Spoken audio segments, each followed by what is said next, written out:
हमारे channel hope for दिव्यांगजन को सब्सक्राइब करें और इस बेल आइकन को दबाएं ताकि जो भी वीडियोस दिव्यांगजनों के लिए अपलोड हो वह आप तक पहुंचे सबसे पहले। नमस्कार दोस्तों, मैं विनायक यादव आप सबका स्वागत करता हूं हमारे चैनल होप फॉर दिव्यांगजन में। दोस्तों, आज एक नई वैकेंसी के बारे में बताने जा रहा हूं जो कि एसबीआई द्वारा निकाली गई है। जी हाँ दोस्तों, एसबीआई ने प्रोविजनरी ऑफिसर यानी कि पीओ के लिए वैकेंसी निकाल दी है। तो इसको कैसे चेक करें? सबसे पहले आप अपना गूगल ओपन करिए और यहाँ आप टाइप करिए सरकारी रिजल्ट्स .info। जैसे ही आप सरकारी रिजल्ट्स .info पर जाते हैं आपको 3 कॉलम देखने को मिलेंगे, लेटेस्ट रिजल्ट, एडमिट कार्ड और latest job. Latest job column में आप देख सकते हैं यहाँ पे एसबीआई पीओ ऑनलाइन फॉर्म, इस पर आपको क्लिक करना है। जैसे ही आप क्लिक करते हैं कुछ इन्फॉर्मेशंस आपको देखने को मिलेंगे।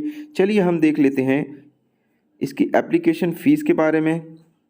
जनरल ओबीसी कैंडिडेट्स के लिए 750 रुपीज़ है, SC कैंडिडेट्स के लिए और पीडब्ल्यूडी कैंडिडेट्स के लिए 0 रुपीज़ है। उसके बाद दोस्तों इसकी इम्पोर्टेंट डेट्स देख लेते हैं। इसकी ऑनलाइन एप्लीकेशन डेट 5 अक्टूबर से स्टार्ट हो रही है। इसकी लास्ट डेट ऑफ रजिस्ट्रेशन जो है यह 25 अक्टूबर को है और फीस की पेमेंट की लास्ट डेट भी 25 अक्टूबर है। तो आप 25 अक्टूबर से पहले इस फॉर्म को भर दीजिएगा। उसके बाद यहाँ पे एग्ज़ाम डेट और एडमिट कार्ड सून आपको बताया जाएगा। यहाँ पे एज लिमिट दिया गया है। मिनिमम एज आपकी 21 ईयर होनी चाहिए। यदि आप 21 ईयर के हैं तो आप इस फॉर्म को भर सकते हैं। और मैक्सिमम एज लिमिट 30 ईयर्स दिया गया है। पीडब्ल्यूडी कैंडिडेट्स को 10 ईयर्स का रिलैक्सेशन है, यानी कि आप 40 ईयर्स के हैं तो भी इस फॉर्म को भर सकते हैं।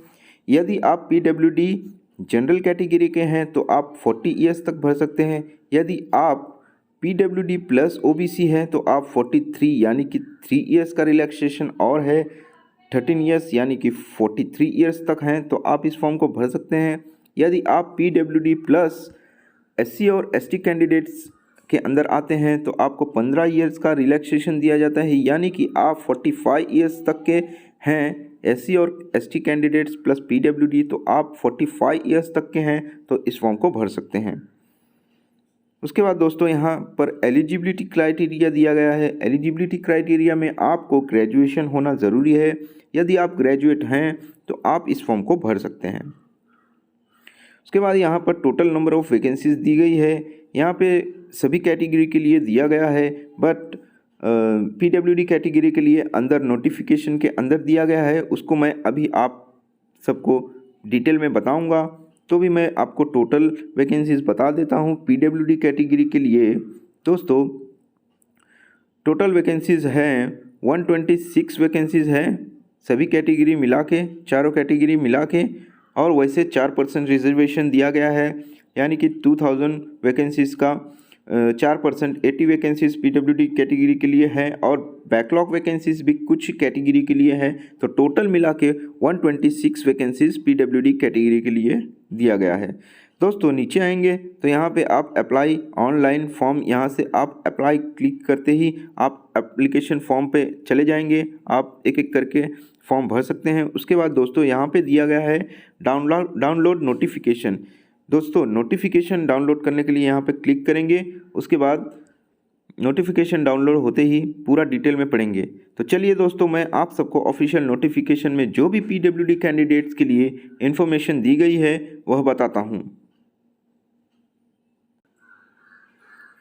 दोस्तों हम ऑफिशियल नोटिफिकेशन पर आ चुके हैं। आप यहाँ पर देख सकते हैं स्टेट बैंक ऑफ इंडिया द्वारा प्रोविजनरी ऑफिसर के लिए वैकेंसी निकाली गई है। अब हम एक एक करके देख लेते हैं। यहाँ पे डेट्स दिए गए हैं, आप सभी को डेट्स के बारे में बता ही दिया हूँ। अब यहाँ पर आप वैकेंसीज़ के बारे में देख लिए। यहाँ पे कैटेगरी वाइज वैकेंसीज़ दी गई है। LD कैटेगरी के लिए 20 वैकेंसीज़ है, बैकलॉग वैकेंसीज 0 है, तो टोटल हुए 20 वैकेंसीज़। VI कैटेगरी के लिए 20 वैकेंसीज़ है, 1 बैकलॉग वैकेंसी है, टोटल 21 वैकेंसी हुई। HI कैटेगरी के लिए 20 वैकेंसी है, 36 बैकलॉग वैकेंसी है, टोटल 56 वैकेंसी है। डी एंड ई कैटेगरी यानी कि मल्टीपल डिसेबिलिटी और अदर कैटेगरी वाले जो व्यक्ति आते हैं उनके लिए 20 वैकेंसी है, 9 बैकलॉग वैकेंसी है, टोटल हुए 126 वैकेंसीज। तो टोटल मिला के 126 वैकेंसीज है पीडब्ल्यूडी कैटेगरी के लिए। अब हम नीचे आते हैं, यहाँ पर आप देख सकते हैं, यहाँ पे एलडी का फुल फॉर्म दिया गया है, वीआई का फुल फॉर्म, एचआई का फुल फॉर्म।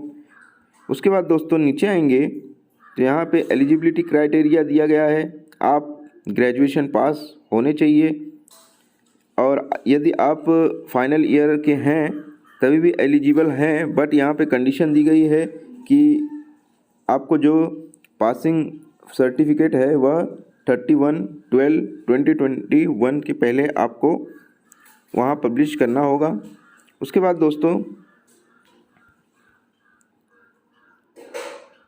दोस्तों हम यहाँ पे नेक्स्ट पेज पे देख लेते हैं। यहाँ पे एज लिमिट के बारे में दिया गया है। यदि आप पीडब्ल्यूडी कैंडिडेट्स जनरल कैटेगरी से हैं तो 10 ईयर का रिलैक्सेशन है, पीडब्ल्यूडी ओबीसी से हैं तो 13 ईयर का रिलैक्सेशन है, पीडब्ल्यूडी एससी और एसटी कैटेगरी के हैं तो 15 ईयर का रिलैक्सेशन है। दोस्तों यहाँ पे दिया गया है 4% रिजर्वेशन पीडब्ल्यूडी कैटेगरी के लिए है। अब हम यहाँ पे एक एक कैटेगरी वाइज देख लेते हैं कौन कौन से व्यक्ति इस फॉर्म को भर सकते हैं। एलडी कैटेगरी में 1 आर्म अफेक्टेड राइट और लेफ्ट वाले भर सकते हैं, वो ओएल यानी कि 1 लेग अफेक्टेड वाले व्यक्ति भर सकते हैं, 1 आर्म 1 लेग अफेक्टेड वाले व्यक्ति भर सकते हैं, both leg but not arm वाले व्यक्ति इसको भर सकते हैं। उसके बाद दोस्तों अदर कैटेगरी जैसे कि leprosy cured, cerebral palsy, dwarfism, muscular dystrophy वाले व्यक्ति भी भर सकते हैं। एसिड अटैक विक्टिम वाले व्यक्ति भर सकते हैं, जो कि एलडी कैटेगरी में सारे आते हैं। उसके बाद विजुअली इम्पेयर्ड में ब्लाइंडनेस और लो विजन वाले व्यक्ति इस फॉर्म को भर सकते हैं। यहाँ पे विजन लो विजन के लिए यहाँ पे क्राइटेरिया दिया गया है, आप सब देख लीजिएगा। उसके बाद हियरिंग इम्पेयर्ड वाले व्यक्ति, डेफ और हार्ड ऑफ हियरिंग वाले व्यक्ति भर सकते हैं। डी एंड ई कैटेगरी में कौन कौन से व्यक्ति आते हैं यहाँ पर दिया गया है। Special learning disability, mental illness, autism और मल्टीपल डिसेबिलिटी वाले व्यक्ति डी एंड ई कैटेगरी में आते हैं। यहाँ पे दिया गया है दोस्तों 40% डिसेबिलिटी होना ज़रूरी है, 40 के नीचे हैं तो आपको रिजर्वेशन नहीं मिलता। उसके बाद दोस्तों यहाँ पे नीचे यूज़ ऑफ स्क्राइब के बारे में दिया गया है डिटेल। दोस्तों यहाँ पे दिया गया है कि यदि आप स्क्राइब यूज़ करते हैं तो आप ऑनलाइन एप्लीकेशन फॉर्म में मेंशन करिएगा, तभी आपको एक्स्ट्रा टाइम और स्क्राइब की फैसिलिटी दी जाएगी। उसके बाद यहाँ पे दिया गया है both candidate and scribe will have to give a suitable undertaking. एक फॉर्म दिया जाएगा, उस पर स्क्राइब के डिटेल्स भरे जाएंगे और साइन लिए जाएंगे। उसके बाद दिया गया है जो भी स्क्राइब यूज़ कर रहे हैं उनको 20 मिनट एक्स्ट्रा दिया जाएगा। यदि आप 20 मिनट एक्स्ट्रा लेना चाहते हैं विदाउट स्क्राइब तब भी आप ले सकते हैं, बट आपका राइटिंग हैंड अफेक्टेड होना चाहिए, तब आपको 20 मिनट एक्स्ट्रा दिया जाएगा।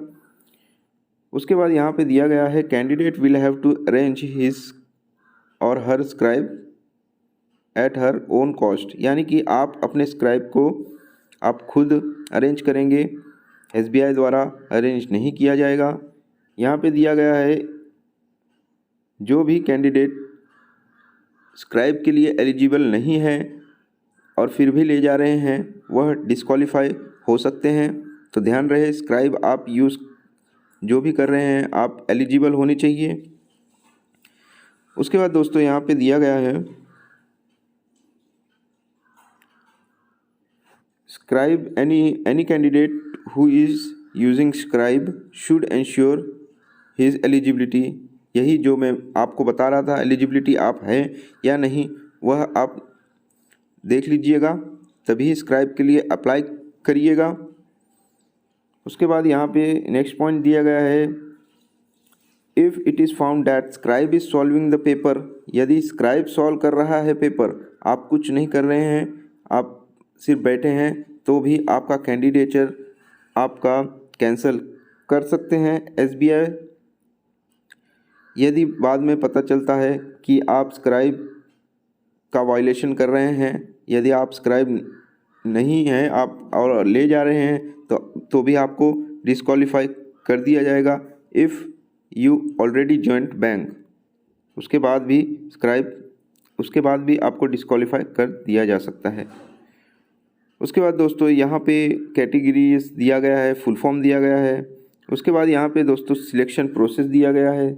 इसमें सिलेक्शन प्रोसेस 3 स्टेप में होता है। फेज़ 1 प्रिलिमिनरी एग्ज़ाम होगा 100 मार्क्स का, यहाँ पे एक एक करके दिया गया है। 100 मार्क्स में 3 सब्जेक्ट होंगे, इंग्लिश, मैथ्स और रीजनिंग। टोटल 100 क्वेश्चन होंगे 100 मार्क्स के, जिसमें 1 आवर दिया जाएगा।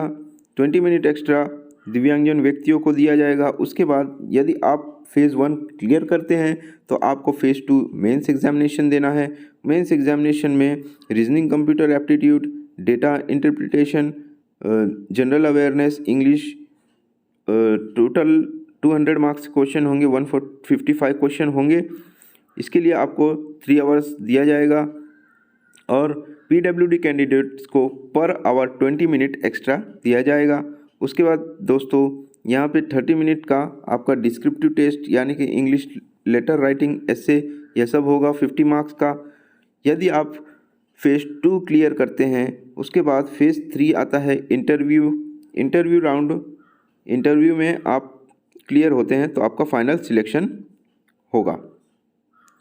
दोस्तों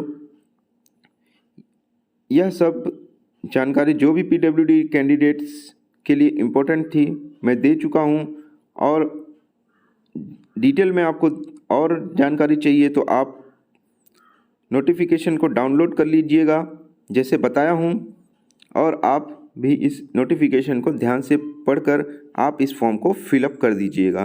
तो दोस्तों आज का वीडियो यहीं समाप्त करता हूँ। धन्यवाद। आपका दिन शुभ हो।